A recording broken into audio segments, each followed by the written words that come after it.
شاعر کا شعر یاد آ رہا ہے, اللہ کرے پورا یاد آ جائے. سن میری شہادت کا نہ تو ہوش اڑانا.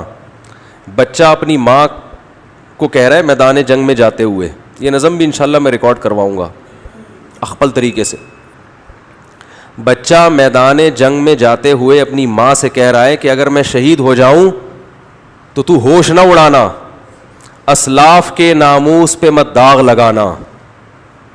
ہمارے اسلاف کی جو عزت ہے نا وہ اسی سے ہے کہ وہ میدان جنگ میں رویا بولو نہیں کرتے تھے. ان کے ناموس کو داغدار مت کرنا. سن میری شہادت کا نہ تو ہوش اڑانا, اسلاف کے ناموس پہ مت داغ لگانا. ہندو نہ کہیں کہہ دے کہ روتے ہیں مسلمان. کہیں کسی ہندو کو یہ کہنے کا موقع نہ مل جائے کہ مسلمان بھی میدان جنگ میں شہید ہو کر ان کی مائیں بھی روتی ہیں.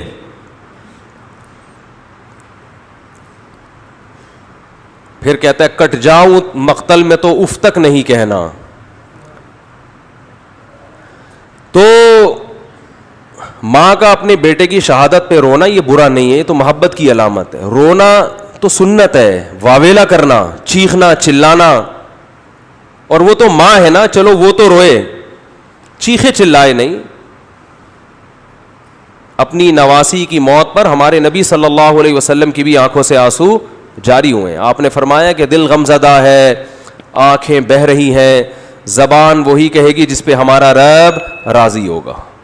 زبان سے وہی کہیں گے جس پہ اللہ کیا ہوگا راضی. آنکھوں پہ کنٹرول نہیں ہے تو رونے پر پابندی نہیں ہے. میدان جنگ میں تو رونا بری بات ہے. تو امریکیوں سے گزارش ہے کہ ہمارے ہاں ٹرکوں کے پیچھے لکھا ہوا ہوتا ہے تپڑ ہے تو پاس کر ورنہ برداشت کر. اس کا انگلش میں ترجمہ کروا کے اپنی پینٹوں کے پیچھے لکھوا لیں گے کہ بھائی جب افغانستان میں آنے کا تپڑ تھا تو آنا چاہیے تھا, پھر رونے کی بات کیا ہے, پھر رونے کی بات کیا ہے. اور اگر آ کے رونا ہی تھا تو پھر آنے کی چندہ ضرورت نہیں تھی. آپ سپر پاور ہو, آپ نے دنیا میں بےزتی کروا دی. آپ نے نہیں, یعنی آپ کے فوجیوں نے. تو ان کو چاہیے کہ ہمارے ہاں ٹرکوں کے پیچھے لکھا ہوتا ہے, اس کا کوئی انگلش میں ترجمہ کروا کے اگر شائع کر دے تو یہ بہت زبردست. ٹرکوں کے پیچھے, رکشوں کے پیچھے جو آپ کو اقوال ملیں گے وہ جمعے کے بیانات میں, اتوار میں نہیں ملیں گے آپ کو. حقیقت بتا رہا ہوں, بڑے سبق آموز باتیں ہوتی ہیں اس میں. تو اگر اوباما یہ پڑھ لیتے محترم تو میرا خیال ہے یہ جرت اور ہمت نہ ہوتی. تو وہاں جو افغانی لوگ بتاتے ہیں کہ جو امریکن سے لڑنے والے لوگ ہیں ان کے جب گولی لگتی ہے تو ان کا ریئیکشن الگ انداز سے ہوتا ہے, امریکن کے جب لگتی ہے تو وہ پاگلوں کی طرح عجیب سے چیخ رہے ہوتے ہیں, چلا رہے ہوتے ہیں, وہی کیا ہو گیا.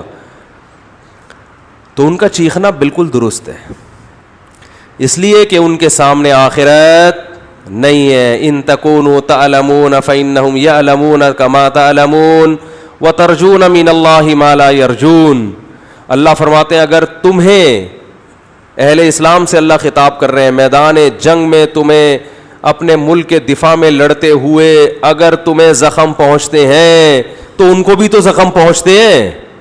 اس کو زخم پہنچ رہے ہیں پھر بھی لڑ رہا ہے اور تم میدان میں پیچھے ہٹ جاؤ.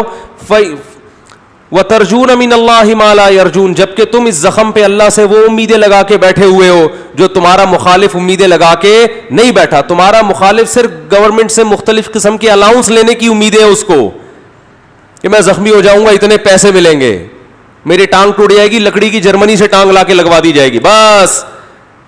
ان کو اپنے حکمرانوں سے امیدیں ہیں اور مرنے کے بعد تو وہ بھی نہیں ہے. میدان جنگ میں مر گئے تو اب کیا کس توپوں کی سلامی قبر پہ دی جائے یا 25 توپوں کی, اس سے مردے کو کیا فائدہ ہے. وہ کہے گا مجھے تو مار دیا نا. کہتے ہیں اس کے لواحقین کو نواز دیں گے. تو لواحقین کو نواز کے, یہ بھی تو اپنے لواحقین میں سب سے پہلے تو یہ تھا, لواحقین کے لیے اپنے آپ کو ہی مروا دیا. وہ کہے گا یار اتنا پروٹوکول تو میں زندگی میں لواحقین کو نہیں دیتا تھا. تو یہ مزیداری نہیں ہے. مزیداری ہے ان تکونوا تعلمون فانہم یعلمون کما تعلمون وترجون من اللہ ما لا یرجون. خدا کی قسم قرآن کی اس ایک آیت نے ایسا مسلمانوں کو موٹیویٹ کیا ہے اپنے قوم کے لیے, اپنے ملک کے لیے, اپنے مذہب کے لیے لڑنے کا, ایسی آگ بھری ہے. اللہ فرماتے ہیں اگر تم زخمی ہوتے ہو تو انہیں بھی تو زخم پہنچتے ہیں, وہ تھوڑی جیسے آتے ہیں ویسے کے ویسے, کچھ تو تم نے ان کو بھی مارا ہوتا ہے, اس کے باوجود وہ میدان میں اتر رہے ہیں. حالانکہ ترجون من اللہ ما لا یرجون, تمہیں اللہ سے وہ امیدیں ہیں جو ان کو نہیں ہے. اور تمہیں اللہ سے کیا امیدیں ہیں؟ آپ صلی اللہ علیہ وسلم نے فرمایا جس کے میدان جہاد میں زخم لگا قیامت کے دن وہ زخم بہتا ہوا ہوگا اور اس کے خون کی رنگت خون جیسی اور اس کی خوشبو مشک جیسی ہوگی. اسی طرح آئے گا قیامت کے دن. شہید کے خون کا قطرہ زمین پہ گرنے سے پہلے اللہ اس کے گناہوں کو معاف کر دیتے ہیں. ہم نے تو شہداء کے خون کی خوشبو اپنی ناک سے سونگھی ہے. اللہ نے تو ہمیں یہ آیتیں اور یہ حدیثیں یہ دنیا میں نظارہ کرا دیا.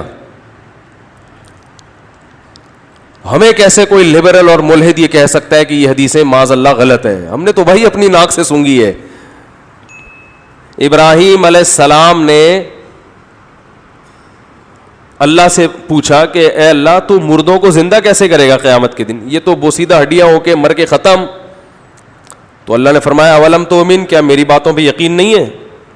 قال بلا, اللہ کیوں نہیں ہے, تو نے کہہ دیا بس یقین ہے, لیکن ذرا دکھا دے تو اور اطمینان ہو جائے گا. اللہ نے فرمایا خذ اربعۃ من الطیر, 4 پرندے لو, فصرہن الیک, ان کو آوازوں سے مانوس کریں. کسی آواز سے مانوس کر دیا جاتا ہے دوڑتا ہوا آتا ہے.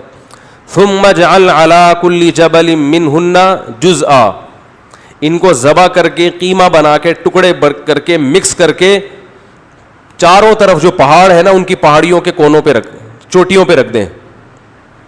ثم ادعوہن, پھر جس پرندے کو جس آواز سے مانوس کیا ہے وہ آواز نکالیں.